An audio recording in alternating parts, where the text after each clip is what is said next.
Alrighty, so we're back over on some Black Ops 6, and today I'm going to be showing off the new Terminator event, as well as giving you guys kind of an update on the grind so far. So if we come over here to the events tab, bang, there we have it, the new Terminator event. Now, I talked about this in my last video and kind of just detailed how excited I was to have a Terminator collab in Call of Duty again. I think the last one was back in Vanguard, so it's cool to see it again. Now granted, you don't get anything super cool from doing all the challenge stuff, but there is an available skin in the item shop, which is pretty sick. So if you spend a lot of time on the game and you got it on Game Pass and you have some money to throw, the skin's pretty sick. I can't lie, it's pretty cool. But getting into the event here, as you guys see, it's pretty similar to events we've had in the past. You just basically play game modes, or whether that's zombies, Warzone, or multiplayer. In those game modes, you wind up getting skulls. Zombies, I found, is actually the easiest way to do this, which is a pretty typical move. It seems like zombies is pretty much the safe way to grind through everything pretty fast, but nevertheless, I use zombies to grind through and get most of these skulls. But as you can see, you just basically get skulls, and once you save up enough, you can start unlocking stuff. I have 161, so I'm going to unlock the War Machine here. I'm going to try to put that on class, see if we can use that today. And then I guess I'll just unlock some other stuff. There's a full ammo mod here that we can put on a certain gun. This calling card's pretty sick. I'm going to unlock that. We got 36 left. Let's do the eyeball. We'll call it a day. Yeah, we unlocked 3 there. Once you get all 12, obviously you get this bad boy over here. I'll probably be showing that off in my next video. But for today's video, we're going to keep it pretty simple. I'm actually only one gun away from getting Dark Spine on every weapon, which means I'm very close to getting Dark Matter. If we come over here, you guys can't see it because my giant forehead, my giant noggin is blocking the progress bar, but I have 32 out of 33 for Dark Spine. The last gun that I need to get Dark Spine for is actually one of the SMGs, and it is the Compact 92. I had no idea you had to be level 49. I was doing the math in my head and I was like, oh, I can make a video today on Dark Spine.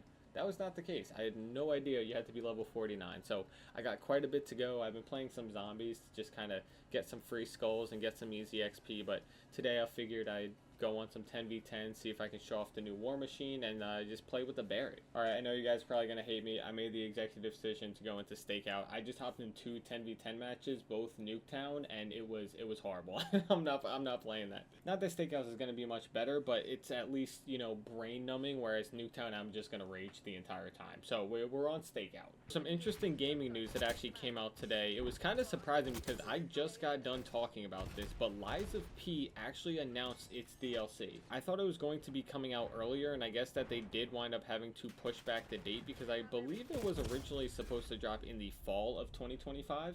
But the DLC is actually supposed to be coming out in summer 2025, which is perfect for me because that gives me ample time to actually complete the game. I already made a pact over on Twitter that I would beat Lies of P before the new Elden Ring game comes out, so I definitely got to do that. But alongside of that, I do need to beat Lies of P before the DLC. I watched the trailer and I was debating on doing a reaction, but I think most people have probably seen it. I might still do one on stream soon, but either way, I am super excited for that game. Of course, I haven't actually beat Lies of P, so I don't know the lore implications of the DLC, but from what I've seen, it looks like we're kind of getting a new world. It might be a different time period, maybe it's back in time or in the future. Whatever the case is, it is definitely a new world with a whole new tone to it. It seems a lot more whimsical this time around, which is surprising to say because Lies of P is pretty whimsical. I mean, it's literally based roughly on Pinocchio. But I don't know, this one seems like we have a lot more wildlife and more outdoor scenery opposed to the city like I've been used to. Like I said, super excited for that game. I tweeted out a little bit earlier today that I'm actually going to finally be streaming Lies of P.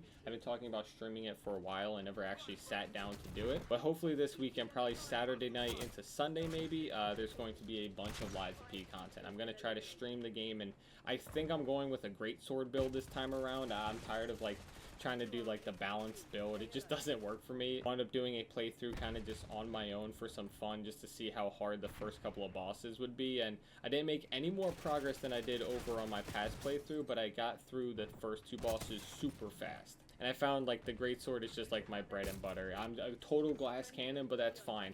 If I can just parry or dodge a few things, I can just swing the sword and be good. So one thing that I learned from watching a few playthroughs and kind of just playing myself was that blocking is pretty important. I thought dodging was going to be the main way to evade attacks, but it seems like blocking even though you take a little bit of damage for it, it's a lot better than like trying to dodge, losing your stamina, and then taking a huge chip of damage. So I'm really excited to play Liza P. It's definitely going to be a grind, but I'm super excited to start streaming probably Saturday night, Sunday. So yeah, that's kind of like my plans coming up. I'm just super hardwired into completing Liza P. Also, another thing that I forgot to mention before I end off the video here is there's going to be a new event called Shadow Hunt. This one's coming out in 13 hours, so by the time you guys are seeing this video, this event will probably be live. My next video I'll probably be covering this event and maybe finally being done with Dark Spine. There's a chance that I might actually have Dark Matter in like the next 3 days, which is super cool. It's been a long grind, definitely overdue, but it's slowly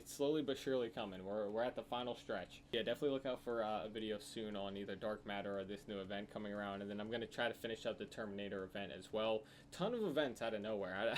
They kind of just dropped all of them on our head there, but it's fun. But either way, that is going to do it for me. It's getting pretty late here. I just want to give you guys a quick little video kind of talking about where I'm at in the grind. We're hopefully easing down here, and then I can finally start grinding some Liza P. So definitely look out Saturday and Sunday.